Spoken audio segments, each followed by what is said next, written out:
Halimbawa, gusto mong tumuling yung unang motor mo. So, magpapalit ka ng high-speed sprocket set. So, dun tayo nagkakamali. Kasi hindi ko mong sinabing high-speed, yung output ng motor mo tutuling.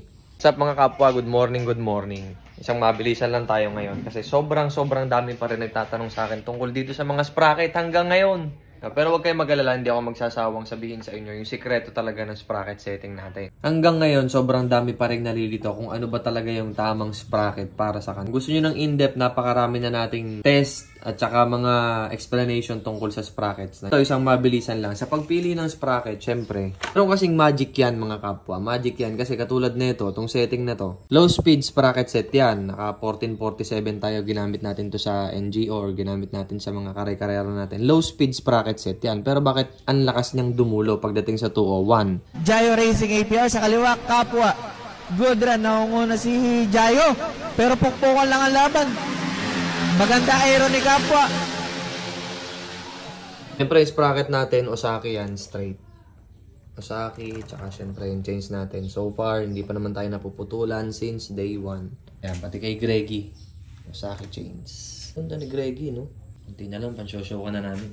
Uy, may sikreto kasi yan. So, ang lakas niyan dumulo pagdating sa 201. Pero wag ka, naka 1447 yan. Low speed sprocket set yan. Pero bakit natin ginagamit sa karera at malakas sa duluhan? Kasi nga, 201 meters lang yung pinag-uusapan natin or pang short distance lang. Lagi sinasabi sa inyo, pag magse-setting kayo ng sprocket set nyo, tas naka low speed sprocket set kayo, halimbawa yung stock nyo, ito na naman tayo, 1443 sa Raider 150, gagawin yung 1445. Lalakas ang dulo niyan. Pero yung dulo na tinutukoy ko dyan mga kapwa is nasa mga 800 meters pa. Lalong-lalo na kung stock yung makina nyo. Ibabase nyo rin yan kasi hindi naman pwedeng basta-basta ka mag high speed nang wala ka naman binabago sa makina. Halimbawa, gusto mong tumuling yung takbo ng motor mo. So, magpapalit ka ng high speed sprocket set. So, dun tayo nagkakamali kasi hindi ko mong sinabing high speed yung output ng motor mo tutuling. Theoretically, mas matuling ang high-speed setting ng sprocket. Na halimbawa, yung stock mo 1443, gagawin mong 15, palalaki mong tit sa unahan, o kaya, liliitan mo yung tit sa likod. Yun ang high-speed setting. Pag naman low-speed, liliitan mo yung sprocket sa una, or lalakihan mo yung sprocket dito sa likod. Vice versa lang yan. Ngayon, hindi ka pwede mag-high-speed setting ng sprocket kung stock lang din yung makina mo. Ang the best at lagi kong isinasuggest sa inyo mga kapwa. Kung ano yung stock nyo, halimbawa 1443, magdagdag kayo ng isang teeth or dalawang teeth sa likod. Or magbawas kayo ng teeth sa unahan. Yan ang pinaka-suggested ko sa inyo. Never ko pang na-encounter na mag-high speed setting ako ng sprocket. Halimbawa, yung motor natin, Raider again, gagawin kong 1543 na stock. Tapos ipang long ride ko, mahihirapan lang yung makina.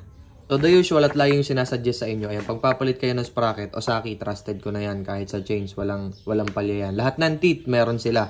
O recommended ko lagi, magdagdag lang kayo ng teeth sa likod. 1 or 2, tapos sa unahan, magbawas kayo. Napakaganda lagi ng na-output niyan. Especially kung lagi kayo naglo-long ride or mabigat kayo, may angkas kayo, pwede. Ayan, kung super kargado na yung motor nyo at kaya nang hilahin yung high speed setting na sprocket, then go. Especially yung mga naka-super open, kung makikita nyo sa Thailand, ganitong kaliliit na yung mga sprocket. Ayan, ganang kaliliit na yung sprocket. Pero Raider 150 yung motor o kaya kargadong KR. Kita nyo, napakaliliit na yung sprocket nila dito sa likod o kaya mga kargadong Sonic, napakaliliit. Kasi kayang hatakin ng motor yung high speed setting ng sprocket.